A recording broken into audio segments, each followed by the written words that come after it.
UP में हिंदुओं से ज्यादा क्यों बढ़ी मुसलमानों की संख्या? योगी के अब्बा जान वाले शब्द के मायने क्या थे?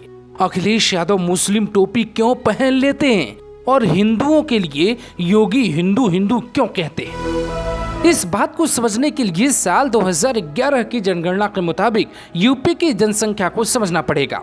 यूपी में मुसलमानों की संख्या साल 2011 के मुताबिक तेजी से कम हुई थी। तो क्या योगी इसी संख्या को कंट्रोल करने के लिए हम दो हमारे दो का कानून लाना चाहते हैं या मुद्दा कोई और है? आज हम आपको विस्तार से समझाएंगे क्यों जरूरी है हम दो हमारे दो का कानून। हिंदुओं की आबादी घटना भी बीजेपी की एक टेंशन है, क्योंकि बीजेपी की बैकबोन हिंदू है। 2011 की जनगणना के अनुसार यूपी की कुल जनसंख्या 20 करोड़ थी, जिसमें 16 करोड़ हिंदू और 4 करोड़ मुसलमान हैं। 2001 तक उत्तर प्रदेश में 80.61% हिंदू थे, जबकि 18.50% मुसलमान। लेकिन 2011 में हिंदुओं की आबादी घटकर 79.73% ही रह गई और मुसलमानों की आबादी बढ़कर 19.26 हो गई। एक रिपोर्ट के मुताबिक जनगणना विभाग ने साफ कहा था, हिंदुओं की आबादी मुसलमान आबादी से बहुत कम गति से बढ़ रही है। उत्तर प्रदेश के 70 में से 57 जिलों में हिंदुओं की आबादी मुसलमानों के मुकाबले धीमी गति से बढ़ रही है। 2011 की जनगणना कहती है, मुजफ्फरनगर में जहां हिंदू 3.20 घट गए, तो मुसलमानों की आबादी में 3.22% का बड़ा इजाफा हुआ। ये रिपोर्ट योगी आदित्यनाथ को परेशान करती है।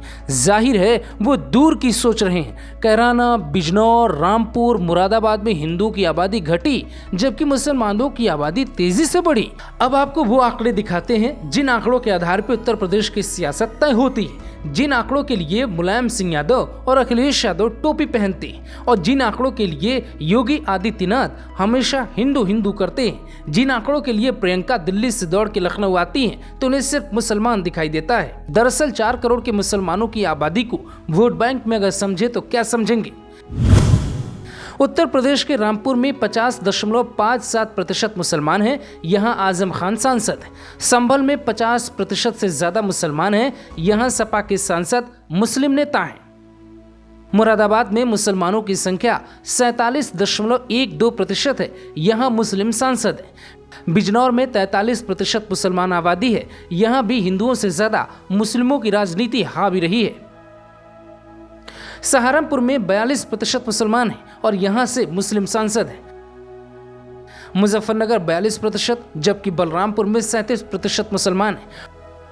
और यही कारण है कि अखिलेश यादव टोपी पहनते हैं और योगी हिंदू हिंदू करते हैं। यानी इसीलिए अब्बाजान शब्द के सियासी मायने। कहानी इतनी नहीं है। जहां मुसलमानों की आबादी ज्यादा होती है, हिंदू उम्मीदवार का जीतना न के बराबर होता है, लेकिन जहां मुस्लिम आबादी है वहां मुसलमानों का जीतना लगभग तय होता है। इसीलिए आमतौर पे सपा, बसपा या कांग्रेस के उम्मीदवार मुस्लिम होते हैं। सहारनपुर की देवबंद सीट ऐसी है जो 2017 के विधानसभा चुनाव में चर्चा में रही। वहां से बीजेपी के हिंदू नेता चुनाव जीते, जिसके बाद बहुत सारी नई चर्चा हुई। कई लोग इस विषय पे ये सर्च करते रह गए कि आखिर देवबंद से हिंदू कैंडिडेट क्यों जीता, जबकि इसके पीछे कारण ये था कि सभी उम्मीदवार मुस्लिम थे। इसीलिए सियासत में अब्बाजान शब्द के मायने हैं। योगी अब्बाजान पे नहीं रुकने वाले हैं। आने वाले वक्त में योगी आदित्यनाथ इससे कठोर शब्दों का प्रयोग अखिलेश यादव के लिए कर सकते हैं। Bureau report, global Bharat TV.